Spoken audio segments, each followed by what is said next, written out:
speaks French. Very friendly.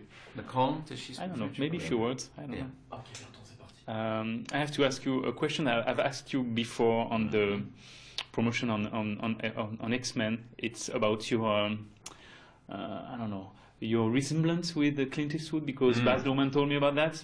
So maybe you've been, he wanted to do, to make you more resemblance to Clint Eastwood on this movie. Was it like a, I don't know, a wink, as you say, I don't know, to... Absolutely, a wink. There's definitely an homage to the Sergio Leone movies. The entrance of my character, with the hat coming up, the eyebrow. I felt like having a cigar, you know, out of my mouth, because the lighting straight across the eye, it was almost a replica of Sergio Leone, you know.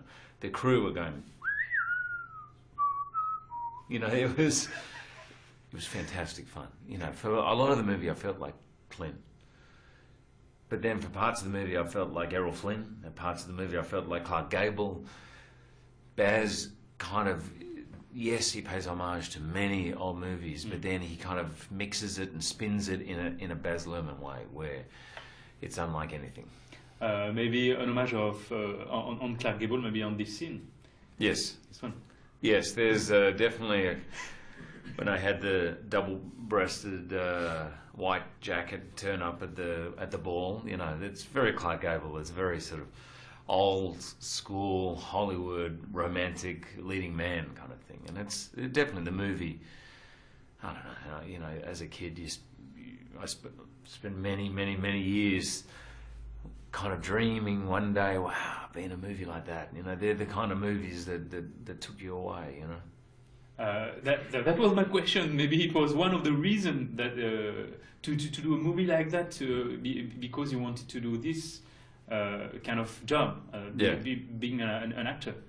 Well, yeah, I mean, it's funny because if I ever dreamt of being a kind of role, it was a movie like this. I didn't think the kind of my entrance into Hollywood would be wearing claws and having hair and doing a comic book movie. I kind of thought this would be the pinnacle for me. This would be sort of the role, but they don't make really movies like this a lot anymore. Movies in Hollywood are very specialized now, and this is a movie that's a feast. It's got everything. So as an actor, it's incredibly sort of enticing, and let alone the fact that it's called Australia, which was just icing on the cake. Yeah, because you're Australian. Yeah, obviously. But there is something you don't do on this movie, or maybe I missed it. You don't sing. Good point. I don't sing. No. and you're very good at it. Well, I'll have to do that for the next film. Can you talk to Baz about that? Yeah. Many people presumed I was. You want to do a musical? Movie. You want to do the next Baz Luhrmann musical? Yeah.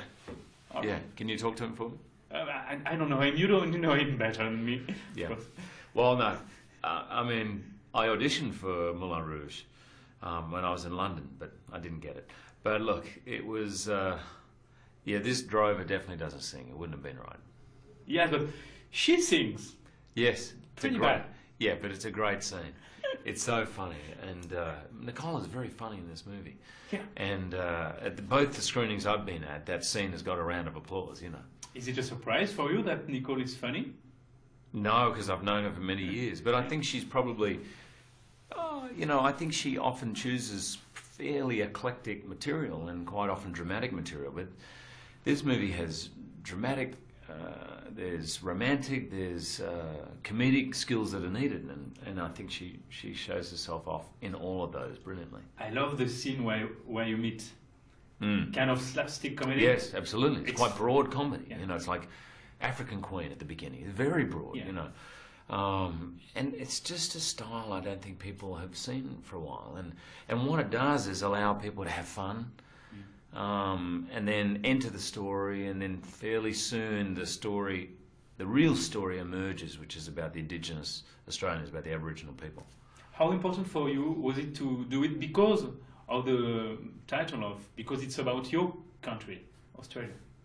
I mean, I'm absolutely thrilled to be part of it, there's no doubt. I mean, when I started, there was no title. The title came second. I remember saying to Baz, I said, are you sure about the title? You know, I said, you can imagine what it's going to be like in Australia. People are going to be nervous about it. And I said, if we get this wrong, we're going to be strip searched by customs officials for the rest of our lives, you know. I said, but he said, look, really, what people will understand is, even though it's called Australia, it's no more about Australia than Casablanca is about Casablanca. This is a movie that is, it's an international story. And what Australia represents is the ultimate in the frontier, the adventure, getting away, the far, far away. You know, that's what it really represents. And you represent the ultimate male.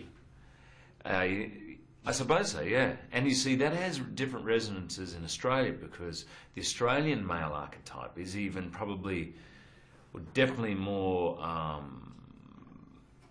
macho, machismo than many other countries in the world.